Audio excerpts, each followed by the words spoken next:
Just recently, in an interview, the president defending his ISIS strategy, saying, quote, anything we could be doing, we are doing. On that point, though, critics are challenging him since the atrocities continue, as we've witnessed with the murder of hostages and innocent civilians. Also this week, a chilling report from the United Nations stating that right now, ISIS is routinely abducting young boys and girls in Iraq who are being tortured, raped, and sold as sex slaves. Non-Islamic children are being crucified and even buried alive. And the UN Committee on the Rights of the Child are urging that much more needs to be done. Many Americans are asking that same question, why we're not urgently doing more to stop this brutal reign of terror. Joining us now, two Marine veterans, now in Congress, Arizona Democratic Congressman Ruben Gallegos, serving in Iraq with the 3rd Battalion, 25th Marine Corps Combat Unit, along with Mississippi Republican Congressman Steve Palazzo, who was also on the front lines serving in the Persian Gulf War with the Marine Corps Reserve, and he's still a member of the National Guard. Before we begin, I want to say that both of you are on the Armed Services Committee, and we want to thank you for your service and making a difference to keeping our country safe, gentlemen. Welcome. Nice to have you here today. Congressman Gallego, let me begin with you.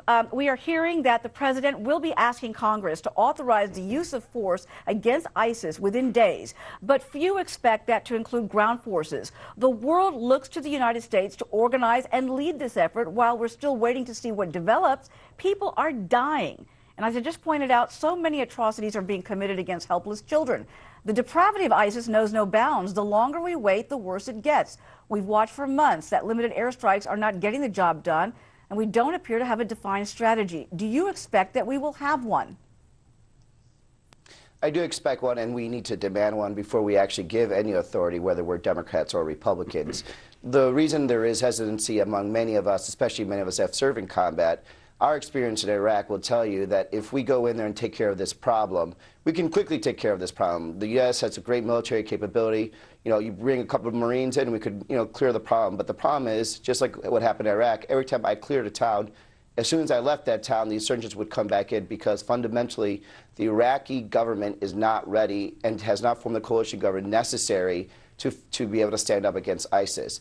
And that's the last thing we want to do is again come in as a savior for the Iraqi government when they haven't formed a good coalition with the Kurds or with the Sunnis. We want them to succeed, but we're not here always to be their backstop because we'll find ourselves coming back into Iraq every couple of years to clean up their mess. Well, Congressman Palazzo, both you and Congressman Gallego are among those who met with Jordan's King Abdullah this week, and it's a pivotal moment for the Jordanians with the brutal, fiery death of their Air Force pilot at the hands of ISIS. The king is vowing, in his words, a relentless war with ISIS and is asking for the U.S. to help out more with military resources.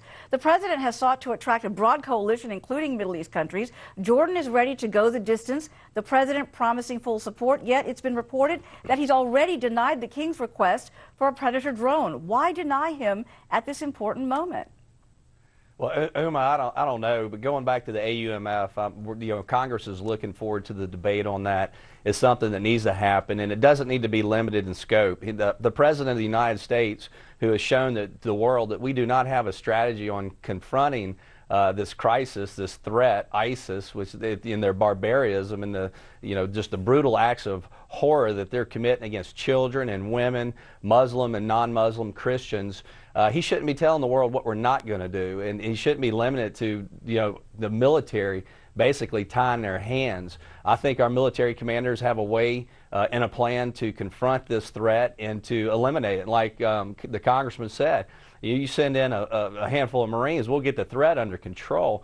But the problem is that Jordan's not asking for much. They want parts, they want fuel, they want munitions, they want the tools to be able to defeat this crisis. And we should be joining in with the Jordanians and providing them with everything that the United States of America can provide, because this is just not a threat to Jordan and to the region. This is a global threat, one that we need to destroy and eliminate completely. Well, they're also asking for a Predator drone, and obviously right now the president doesn't want to give it to them.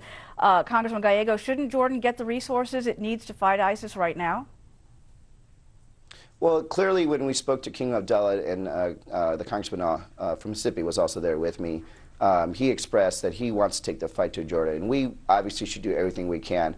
I don't know what the holdup is with these drones. There may be some kind of national security issue where we're not allowed to pass on certain sensitive equipment to people without equipping them correctly so they don't get hacked.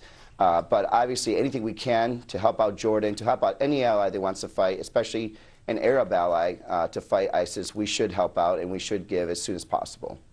As a veteran, Congressman Gallego, you have been on the front lines and understand military strategy. There are those who believe that the president, by not showing a willingness, though, to define the terrorists as being part of radical Islam, it's a problem because, as several military commanders have said, unless you define the enemy, you can never win. As a veteran, do you believe this to be true? No, the only thing that really mattered when I was going door to door or fighting insurgents, the definition that really mattered was whether they ended up dead or alive. It doesn't really matter, what I called them before or after. I think the most important thing that people are missing is that we are fighting with a coalition. The Jordanians are 100% in, and we shouldn't make it any more difficult for them by trying to somehow make this an Islam versus the USA fight. It really is, and King Abdullah kind of mentioned this when he was speaking to us, it is civilization versus pure barbarism. But it's not Islam against the world, it's radical Islam that people are taking issue with. That's what people are saying is the crux of this problem. Congressman Palazzo, what do you say about this?